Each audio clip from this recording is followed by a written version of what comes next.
You can see it so clearly. The business you're going to launch. The creative project that's been living in your notes app for 8 months.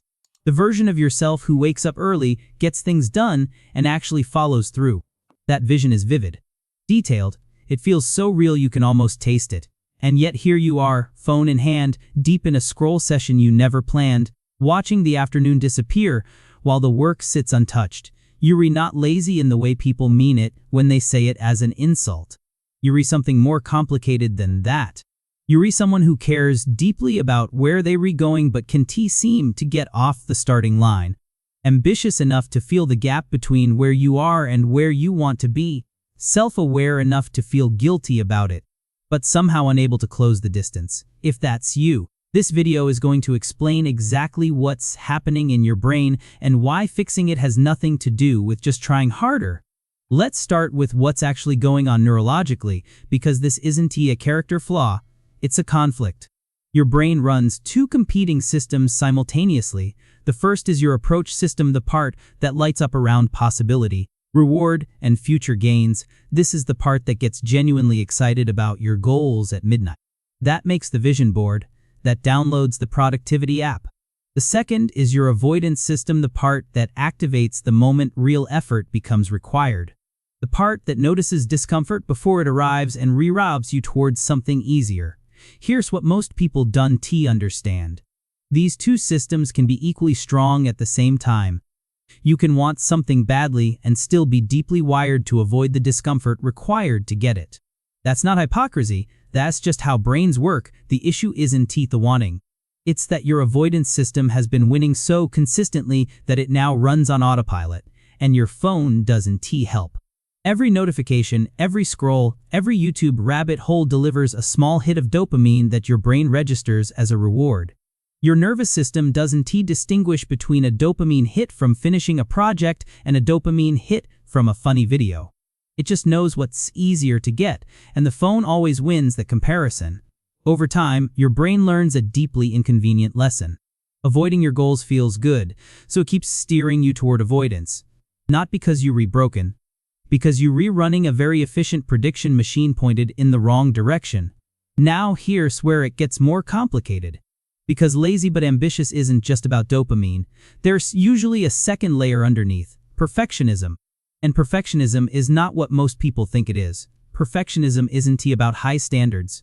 It's about fear dressed up as standards.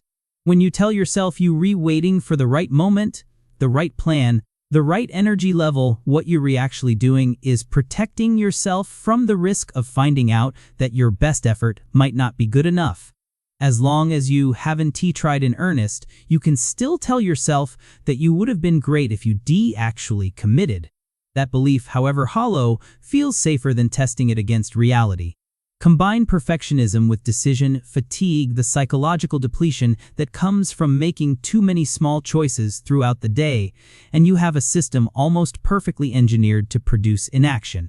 By the time you've navigated the morning, answered messages, figured out what to eat, and processed the ambient noise of modern life, starting something hard feels genuinely impossible, and it's not because you're weak. It's because you've spent your cognitive budget before the real work ever began. Here's the reframe most people need to hear. Motivation is not the answer. It never was. Motivation is a feeling, and feelings are unreliable. You will never consistently feel like doing hard things. Not today, not when you're more successful. Not ever. The people you admire who seem endlessly productive aren't running on superior motivation. They've built systems that make starting easier than not starting. They've designed their environment so that the path of least resistance leads toward the work, not away from it. This is the shift from willpower to architecture. Willpower is finite, depletable, and mood-dependent. Environmental design is structural. When your phone is in another room, you don't need willpower to not check it. When your workspace is clear and your task is written down as one specific action, starting becomes a mechanical act rather than a motivational one. The question stops being, do I feel like it? And starts being, is the friction low enough to begin? That 1-degree shift changes everything. There's one more piece that doesn't get talked about enough: self-compassion, not as a soft concept, as a performance strategy. Research from Dürr Kristen Neff at the University of Texas shows that people who practice self-compassion after failure are significantly more likely to try again and try differently than people who engage in self-criticism. Shame spirals don't produce action, they produce more avoidance. Every night you lie in bed cataloging everything you didn't do is another night your brain learns that the work zone is associated with pain. Of course it keeps steering you away. Forgiving yourself for yesterday isn't letting yourself off the hook. It's clearing the runway so tomorrow can actually take off. The lazy but ambitious person often carries enormous amounts of accumulated guilt, years of wasted days stacked up like a debt they can never repay. That weight makes starting feel even heavier. You're not just starting a task. You're trying to start while carrying every previous failure on your back. Put the weight down, not permanently, not carelessly, just long enough to take the next step. So here's the honest truth about who you actually are. You are not your pattern. You are not the scroll sessions or the missed deadlines or the vision boards that never became action plans. Those are behaviors that formed for understandable psychological reasons. Behaviors that can be systematically interrupted and replaced. The ambition was always real. The dreams were always valid. What was missing wasn't drive, it was the right architecture to channel that drive past the brain's built-in resistance. Now you have the language for what's been happening. Now you understand the systems at play.